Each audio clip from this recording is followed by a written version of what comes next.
Hi everyone, I'm Ashley and my partner is Angelika, and we will be talking about Legionella pneumophila.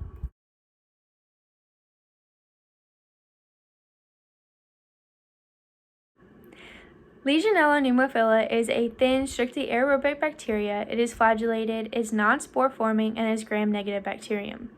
It is characterized as coccus bacillus, which is rod-shaped, and it's about 3 to 5 micrometers long.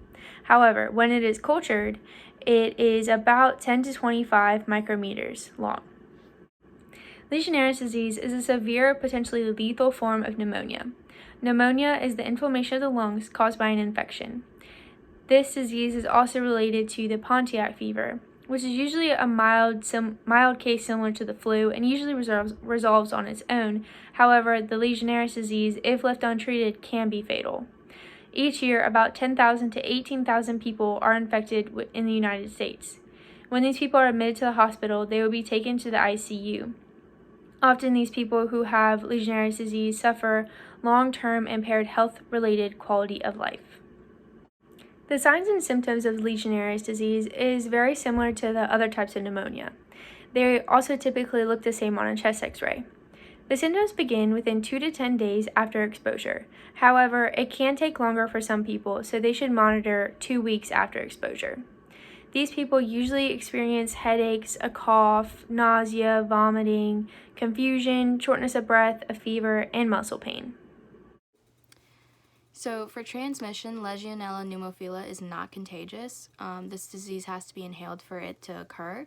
It is also a type of bacterium that is naturally found in freshwater environments, for example, like lakes and streams.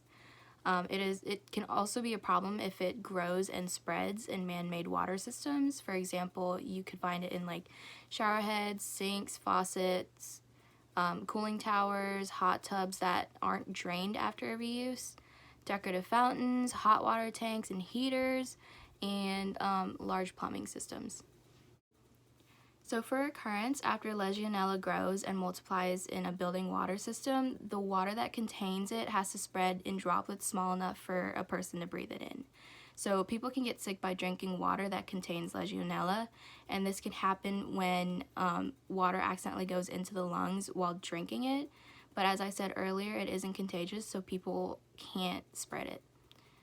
This disease can occur in people who are 50 years or older, are a current or former smoker, has a chronic lung disease like chronic pulmonary disease or emphysema, has a weak immune system, or takes drugs that weakens the immune system. So for example, it would be like after a transplant operation or chemotherapy.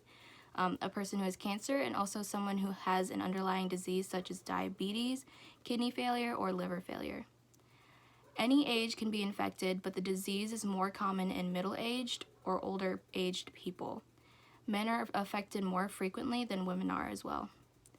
So this disease commonly occurs in warmer months, and it generally infects the lungs, which causes the pneumonia, which this can often be very severe.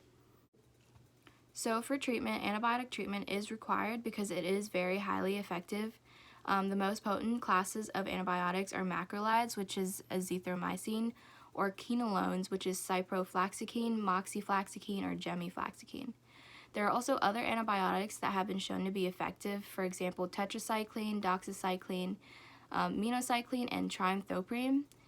There was also an antibiotic that was used before called erythromycin, but it has been replaced with a more potent and less toxic antibiotic. People who get sick with this disease may need to be treated in hospitals and may require intensive cares.